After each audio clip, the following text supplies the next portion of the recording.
പൗലോസ് ഗമാലിയലിന്റെ പാറപിടത്തിലിരുന്ന് ന്യായപ്രമാണത്തിന്റെ സകല വശങ്ങൾ അരച്ചു കലക്കി കുടിച്ച് പഠിച്ചയാളാ.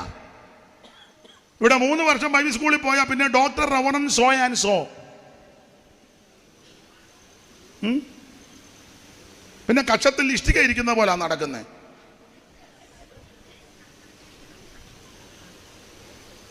പൗലോസ് ഗമാലിയലിന്റെ പാറപിടത്തിലിരുന്ന് ന്യായപ്രമാണം പഠിച്ചയാളാ. സെന്നിദ്രി സംഘത്തിലെ അംഗമാ. മാത്രമാണോ എബ്രായരിൽ നിന്ന് ജനിച്ച എബ്രായൻ. അതൊക്കെ താൻ ഫിലിപ്പിയ ലേഖനത്തിൽ വളരെ സ്പഷ്ടമായിട്ട് രേഖപ്പെടുത്തി തൻ്റെ വിശേഷതകള്. ബെന്യാമിൻ ഗോത്രജന. പിന്നെ ചരിത്രമൊക്കെ പഠിച്ചിട്ടുള്ളവർ പറയുന്നത് കപ്പലുണ്ടായിരുന്നെന്നോ കപ്പലുടമസ്ഥന്റെ മകനായിരുന്നെന്നും സ്വത്തൊക്കെ ഒത്തിരി ഉണ്ടായിരുന്നെന്നാ. മാത്രമാണോ ആത്മീക ലോകത്തേക്ക് വന്നപ്പോൾ 3-ാം സ്വർഗത്തോളം എടുക്കപ്പെട്ടവനാ.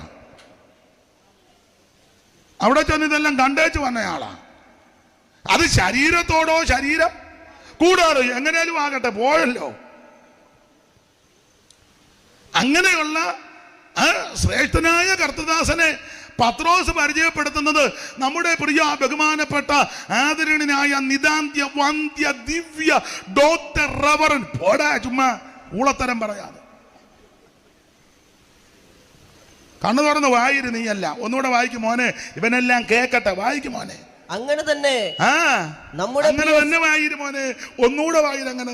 അങ്ങനെ തന്നെ നമ്മുടെ പ്രിയ സഹോദരനായ പൗലോസ്. അങ്ങനെ തന്നെ നമ്മുടെ പ്രിയ സഹോദരനായ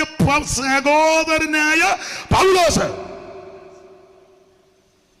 ഇന്നങ്ങനെ വല്ലതും പറയുമോ? പറഞ്ഞാ ഇഷ്ടപ്പെടുമോ? അതോടെ അവന്റെ കാര്യത്തിലൊരു തീരുമാനമായി. അതുകൊണ്ട് ഈ പാപത്തുങ്ങളൊക്കെ അങ്ങോട്ട് മുഖപരമാണ്. നമ്മുടെ ഇന്ത്യ പെന്തക്കോസ്ത് ദൈവസഭയുടെ അല്ലെങ്കിൽ അസംബ്ലീസ് ഓഫ് ഗാഡിന്റെ അല്ലെങ്കിൽ ചർച്ച് ഓഫ് ഗാഡ് എന്നതാണോ ദൈവമേ?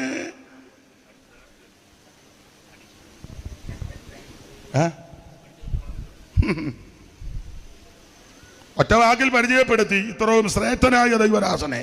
ഒന്നുകൂടെ വായിരു മോനെ. അങ്ങനെ തന്നെ വായിരുമോനെ. നമ്മുടെ പ്രിയ സഹോദരനായ പൗലോസും. നമ്മുടെ പ്രിയ സഹോദരനായ പൗലോസ്.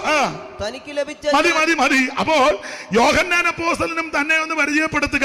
ഇനി 9-ാം വാക്യം വായിച്ചോ. വെളിപ്പാട് 1:9. നിങ്ങളുടെ സഹോദരനും. അങ്ങനെ തന്നെ നിങ്ങളുടെ സഹോദരനും അങ്ങനെ എഴുതിയേക്കുന്നത്. നിങ്ങളുടെ സഹോദരനും പിന്നെ യേശുക്രിസ്തുവിന്റെ കഷ്ടതയിലും രാജ്യത്തിലും സഹിഷ്ണുതയിലും കൂട്ടാളിയുമായ യോഹന്നാൻ എന്ന ഞാന് ദൈവവചനവും യേശുവിന്റെ സാക്ഷ്യം നിമിത്തം പത്മോസ് നദി